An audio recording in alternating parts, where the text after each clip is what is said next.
I'm here with Joan Rivers, who's a piece of work. Title of your documentary, Joan Rivers. It's a real pleasure to meet you. Your documentary went over huge last night at the premiere. It's fantastic. The amount of access, what you gave, the access that you gave them, it kind of was unprecedented and so vulnerable, so funny, and so real, and covering your entire journey in Hollywood as an actress, as a comedian, and everything. What made you decide to let them in? Well, I never say no to anything, just about. And the filmmakers, especially Ricky Stern, her mother's my good friend, so when she said, gee, my daughter might like to do something with you, I said, absolutely fine. And then once we got started, I wanted to do a documentary that was real, if you know what I mean. It isn't like a puff piece. And so I just gave her full access because I knew already what I was getting into. And it worked out very well. Thank God. It's very funny. And the moments that they caught are great when that guy is heckling you in the audience about, like, I have a deaf kid. How can you just describe as someone that's been on stage so much, and you say it in the documentary about how you're most comfortable in that moment. What goes through your mind when someone's heckling you like that in that tiny environment? Well, you have three things to worry about. One, you have to get them to be quiet because they're ruining the show for everybody. That's your heckler. Two, you have to answer them back and make sure they're taken care of without destroying them totally. And three, how do I get my audience and where am I going to go from here? And how can I switch into something totally different? So many things are happening at the same time. In one of my favorite moments in the movie is when you're sitting around there having a meeting with your staff, and I can't even say it because I can't give it justice, and I know you know what I'm going to talk about. When you talk about Jackie O, and you're asking them, well, yes, go, you tell it because they're jokes, and to be any kind of a joke writer, which I am, I'm a writer originally. You have to let your mind just go when you think, is this funny? Is this funny? Is this funny? Is this too wild? Will people get this? And there was one joke that was very on the fence, so I asked my staff, what do you think? And they all laugh, and they all go, no, absolutely not. And they were right. And at what moment do you always listen to them? Or, because I know a lot of times people have said, Joan, it's too far, it's too much, but for you, where do you know when to listen and when You not? just know. I mean, I don't ask them that much what they think is funny. When I'm really on the fence about something, I will ask and I will listen to them because I respect what they have to say. I've got a smart group around me, thank God.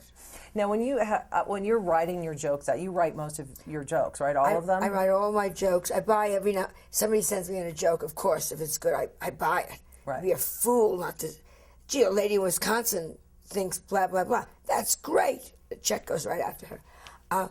But I write out all my new jokes on cards, and when I perform, they all go down on the stage, so I can see what I want to try. But that's not when that's when you're rehearsing. No, right during performance. I have pictures of me in Vegas 25 years ago, and I've never changed. There are the cards on the stage. Can we talk a little bit about Johnny Carson? Sure. As I remember, nobody cares. I know, but what is interesting to me, everyone cares now because yes. Can we talk about that? Yes. Like the NBC implosion. Yeah. Because I remember as a child watching. My father always watched The Tonight Show, and I remember watching you always. And you credit Johnny with giving you a career. Nobody. I was too wild, and nobody would allow me to go on television.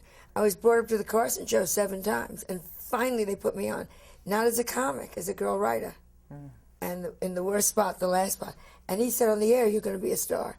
So I became very much his child, and he was my mentor. You know, he for 20 years I was on that show, always, and we had an amazing rapport. No, he was the best straight man in the business. But don't you think? I think it was unfair that he blackballed. Like, why wouldn't he allow you to have your own show? I mean, that's basically part of a subject in the documentary. They talk briefly about going over your career when Barry Diller said, Fox, we want the Joan Rivers show. Right. And how would you not take that opportunity? Only a fool would not take their own show after 20 years, of course. Johnny got, you forget, everyone's a killer, everyone's very competitive. I suddenly went from being his darling and his guest hostess to someone coming right up against him, and that's business suddenly. And all, whatever made him Johnny Carson came out, and I was blackballed from late night, still am. What do you think? What do you think about what happened to Conan? Luckiest thing that ever happened to him. You think? He's not that funny. The numbers were going down. He would have ended up a failure and let go. And they would have put Jimmy Fallon in his place. What happened was, he is now the guy that was hurt. He's the good guy that didn't want to ruin the integrity of The Tonight Show. He's walked away with $40 million. Not tragic. And every other station now wants him for late night. Oh, it's such a win for this guy. And what about for Jay? Do you think Jay can go on and regain that? I think a lot of things happen. I think it's very negative for him. I think people got a good look at him and realize he ain't funny. What's funny at 11:30 when you're tired and you want to go to sleep, you don't want to be annoyed in a way. You can fall asleep to Jay Leno. Doesn't matter because you didn't miss anything. You know, it's comfort. Right. It's comfort TV. Yeah. At 10 o'clock, you wait, this guy isn't funny. What am I doing? Right. Who is this guy? I think that was negative. And also all the rumors about he's not being liked very much came up. To the suddenly it all surfaced that he ain't this wonderful, warm, sweet, lovable guy. He has a very small Christmas card list. How's your Christmas card list? None. They're all dead. Oh, I have maybe 2 Christmas cards I write to myself.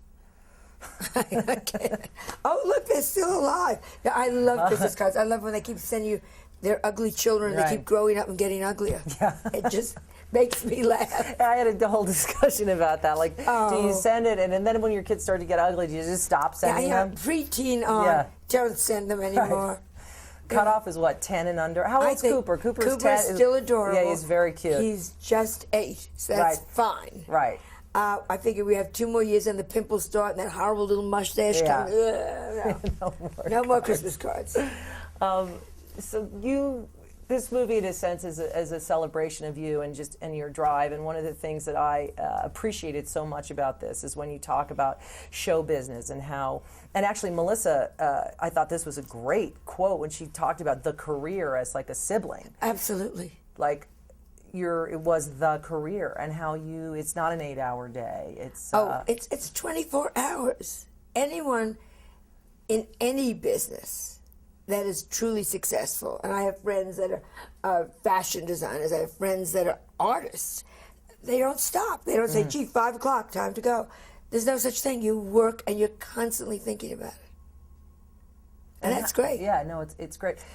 For you, and you're in the lows and in the ups and the downs, and it's obviously examined in the movie, when you've been at the top of pinnacle of success and then not at all, and you talk about the really sadness for you is an empty calendar. Totally. And there's that very funny line, like, I need my sunglasses. Yeah. It's great. I always say to my manager. Yeah. How do you sustain yourself during those times when the public isn't responding to you, or your show's been canceled, or you just move forward. What else can I do? What else can I come up with? Oh, maybe there's another book I'll write a new script. I got an idea for a movie. Move forward. I don't allow myself. I give myself 24-hour pity party, and then I just move on. Were your parents like that? My parents were first-generation immigrants, and so they were very ambitious in other ways. You know, my dad was a doctor, worked his way through medical school. It was a whole other. It was that wonderful vitality that comes in America with that generation that we're here and we can get educated and our children can be better than we are. And that's what my parents came out of. So for you, did you have, because you talked about your sister who was the youngest. Youngest, at the time, a woman graduate of Columbia Law School. Right. And you, very smart. They hated that you were in. Well, they went crazy. You wanted to be an actress. Yeah, I was a Barnard, Phi Beta Kappa, and so what the actress was like whore in those days. Still right? is, to a point, till you make it a little, you know. I said to my dad, every time a prostitute would come into the office, she wouldn't say I'm a hooker. Or Right. Dad was a doctor, as I said. She would say I'm an actress. So when I said I want to be an actress, That was it. they, what are you, out of your mind? If I had said I want to be an astronaut, if I want to be a brain surgeon, they would have said, go for it. At what point did they reconcile with your acting and comedy? When I got into Second City, and I was the star of Chicago, Yeah. for a minute and a half, and they came out to see me, they thought maybe. But my mother would ask people in the audience, do you really think she's good? They just didn't know. Mm-hmm. Do you really think she's good? She would just ask people. It's funny. And it was so sweet because they just didn't have anything to connect with. Certainly once you got to Carson. Then Well, and they lived. Yeah. I once said to Elvis Presley, what's the saddest thing that happened? He said, my mother didn't see me a star. And I got it immediately. Both my parents lived to see me successful. And that's all a parent wants, that your child's okay. In that, for you, a very touching moment, you talk about how you really wanted to have respect as an actress. Yeah. Not a comedian. Yeah. But now at 75, 76, okay. Whatever. Yeah, 66, that you realize that as a comedian, you still have a career. And you'll have an endless career. Whereas if you were a dramatic actress, you wouldn't. No. You'd be maybe doing a soap, or I don't even know what. There's no more soaps anymore. I have so many friends that are actresses that aren't working. That's awful. We'll go somewhere and we'll all walk in together and they'll ask these women that were stars, movie stars, stand back and they'll take a picture of me. If you're a comic and you've got 6 good minutes, you'll work till you're dead. 6 good minutes. If my dog had 6 good minutes, if Hitler came back with 6 good minutes, somebody would say, there's another side to him. Yeah. I'm telling you, if you can make people laugh, Yeah.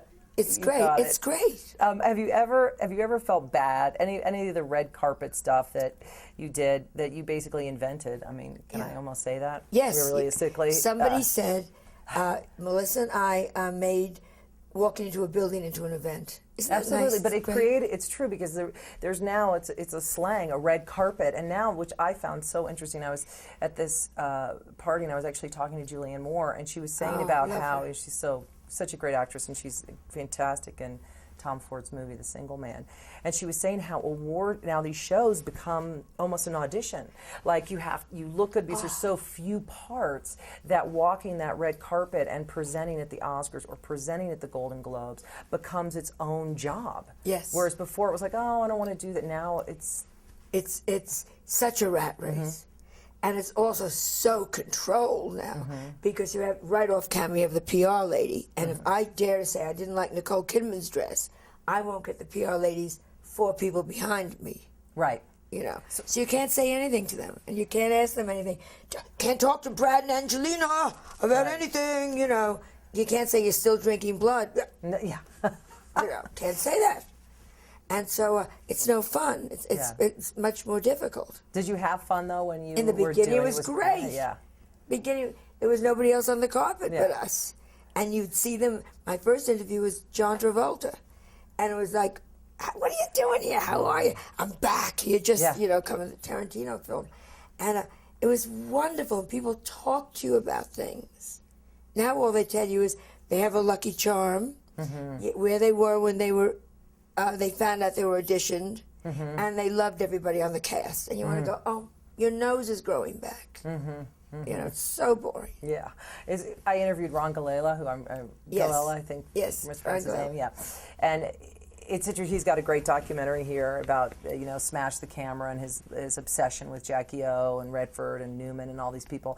And we were talking about the difference of celebrity culture, and he said that the stars now don't have the same magnetism. Like now, they don't have the same magnitude. It's so diluted, and that's what that one part you go on and like, who are you? Who are you? And Who the hell are you? Yeah. They all look alike. None of them have that star print. In the old, some do, and you worship the ones that do. Who are some of your favorites? Oh, George Clooney, movie star, movie star. He walks in a room, and you know he's in that room. Denzel Washington walks in, movie star. Yeah. Halle Berry knows who she is, knows what she's carrying around with her. Used to be Julia Roberts, but she's getting too much folksy now. Well, you're going to walk that right. I even like Sophia Loren because poor old thing. I mean, just, didn't know where she was with the glasses on. I know. But she's still, I am the movie star. Hello. She was waving. Yeah. Hello. No one knew who else she was. Where am I sitting? What am I here for? Am I in a movie? Hello, I am Sophia Loren and you are not. I mean, movie star. I think Bill Maher's a movie star, too, for me. Bill, you have to know who you are. I'll tell you who's a movie star. Joan Collins walks into a room. You can like her, you cannot like her. She's there, and watch our bitch. And I always think, good for her. She's 80 or something. Yeah, she is, I think, at least. Yeah, whatever she is. She looks good. She looks good for that. She's great for that. So are you dating anybody? Yes, but I don't discuss it. At this age, it's disgusting. Yeah. And I shouldn't say am I dating because at this age, you could be dead. Yeah. You You've never been gone make a for date. 24 hours. Yeah, never make a date too much in advance. Because you don't know. Yeah. Pick me up at 5 if you can. What are your plans now? This movie, it's fantastic. And the other thing I have to mention is you whether you are a fan of yours or you're not a fan of yours, just the whole film just takes you to in so many different places, and it just that floor to ceiling wall in your house of basically the Dewey Decimal System of jokes. Something, I mean, that's got to go into the Smithsonian. Yeah. I mean, that's incredible. And I still have, and I don't trust computers. When I have jokes, I know that little old Dewey Decimal System, they're still on little file cards, my jokes. I never want to hear the computer crashed. We've lost 29 years of jokes. Don't want to hear that. When did you first realize that you were funny? I was on a fishing trip with my father and 3 other, I know exactly when, 3 other doctors. And I was telling them a story. It was maybe 4th grade. And they were laughing, and I knew they weren't laughing at me. I knew they were laughing with me. And I thought, ooh. That's it? I knew. And then from then on? Always knew I was funny. And I was never the class clown. I was always a class wit. There's a difference. Always the class. So I always sat at the good table because all the in-girls knew I would do the joke. And that kept me in school. That kept me very happy in school. And so what are your plans now? You've got the documentary, right? So Documentary. It's up for sale and in competition and up for sale here? Yes, isn't that nice? That's great. So exciting. I have a new show with Melissa called Mother Knows Best coming out on We. I have another show called How'd You Get So Rich, which is coming back on TV Land. Always doing concerts, never stopping with the concerts. And I do the red carpet fashion reviews. Anything I can think of. What do you want? I'm there. I can do it. I've got the time. What is your most lucrative endeavor? God bless QVC. And that's a God jewelry she's bless wearing. my QVC. 20 years. Good, bad. How much would you estimate you've made on QVC over 20 years? I don't know what I've made because I just get, percentage. But they've made $500 million in jewelry sales. Wow. It's amazing. They'll show me the figures and I'll go. They once said to me, think of a stadium. One time we sold 42,000 pairs of earrings. It was a special. And they said, think of a stadium in Chicago, whatever it's called in Chicago, and think of every woman in that stadium all wearing your earrings. And you go, they said, that's 42,000 ladies. It's amazing. It is amazing. And you're still up for anything. Still, commercials, endorsements, Oh. anywhere. And you'll play. Sure. Where do you draw your line of where you will not play? Nowhere. Lenny Bruce, my idol, once said, if it's a Christian Science reading room, you'll make it funny. That's great. Well, Joan, thanks for stopping by. I have to Pleasure. say, your Lovely movie is talking now, with you. it's great. Thank it's you. great. It's Thank going to you. sell. I hope everyone sees it. Hopefully you do too. Yeah.